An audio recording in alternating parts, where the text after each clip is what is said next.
If you just hired a virtual assistant, congratulations. You just made one of the most impactful decisions you could possibly make inside of your business, and you are going to see yourself level up. But now, how do you get the benefits? You've got somebody working. What do you do? So in this video, we're going to teach you how to delegate tasks to your virtual assistant so that they can start taking on the workload and free up your time so you can grow your business. All right, so you got a virtual assistant, you hired them, you set up your security. Now, how do you start delegating to them? That's what we're gonna cover right here.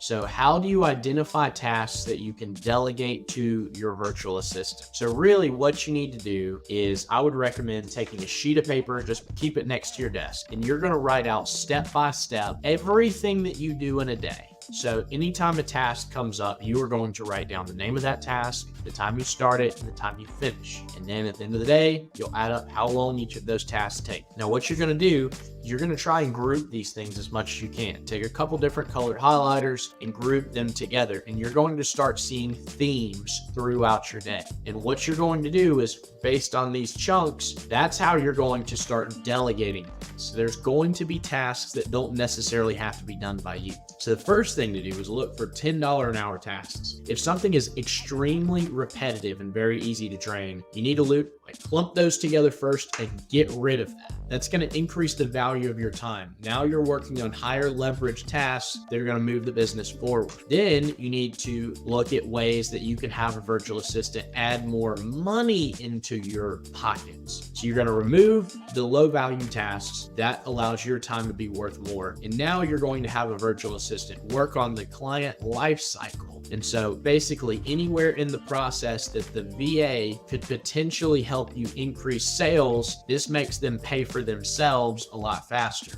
Then after that, you need to think about specialization versus generalization. Do you need an executive assistant that kind of helps with your life, or do you need somebody specialized for one specific task? If you're going by the $10 an hour rule, it could potentially work both ways, but ideally you would clump tasks together in groups so that it's done by somebody skilled at that position. And then this delegation scorecard, essentially what you need to think of is, what are tasks, kind of think of it in a quadrant. What are tasks you like to do, don't like to do, and then what are tasks you're good at and not good at. And so essentially things that you don't like to do, but you're really good at, you need to build a training system there first. Start there and then delegate that out. You're great at doing it, so you can build a really great training system, but you really don't like to do it. So you need that off of your plate. Then what you need to look at is tasks that you're not good at and you hate to do. So you need to find somebody really specialized to do that task. And then anything you don't like, as you continue, don't like and not good at, you need to try and delegate those things. But when you find a task that you're not good at, you really need to find somebody specialized, or you need to pay a coach or a consultant to do the training there, because you need everything done with excellence inside of your business. All right, so techniques for clear and concise communication. You need to make a schedule of how you're going to follow up with your team. And then the first step is you give them a written standard operating procedure. So you need to type out step by step how to do everything that you do inside of your business. And then ideally you would record a video kind of like this, have your screen, you're going through the SOP,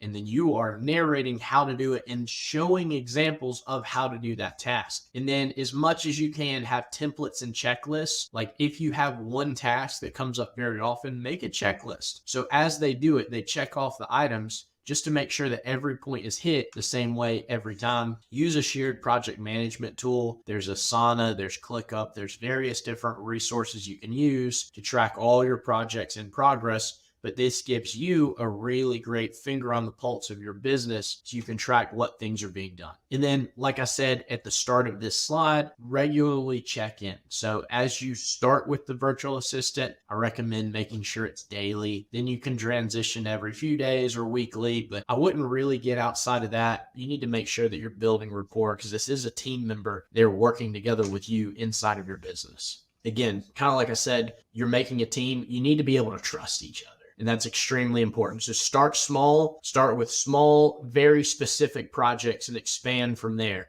You're going to find out quickly if this person's a rock star or not. If they are, you can potentially delegate more to them. If they're not, you haven't given them tons to do. You can replace them quickly and easily. Make sure you're keeping your data secure. In our previous video, we spoke about this. I would recommend going back and watching it, but this is very important. Don't hurt yourself long term. Be transparent on your expectations. So have clear key performance indicators that allows them to know if they're doing well, allows you to know if this is the right person, and lets everybody stay on the same page going forward. Celebrate their wins. When they're doing really well, make sure they know it. And so be overly gracious with your praise. This makes people feel like they're doing a great job and gets them more excited about working with you inside of your company. And then keep communication channels open. Make sure that they know they can reach out anytime. I know you're busy, but if they don't know what to do and they feel like they can't ask you, they're just going to sit there on the clock and you're wasting money and wasting their time. All right, so sometimes you're going to need to adjust levels of detail based on the experience. So if you hire somebody specialized, you may not need as much detail. And if it's a task you're not good at, you may not be able to make as great of documentation. So if you have a BA that's very specialized and they're doing a task that you're not good at, I recommend having them make a standard operating procedure. You go through it together after they finish it. You verify if everything's to the standard that you would hope for, and then you have that finished SOP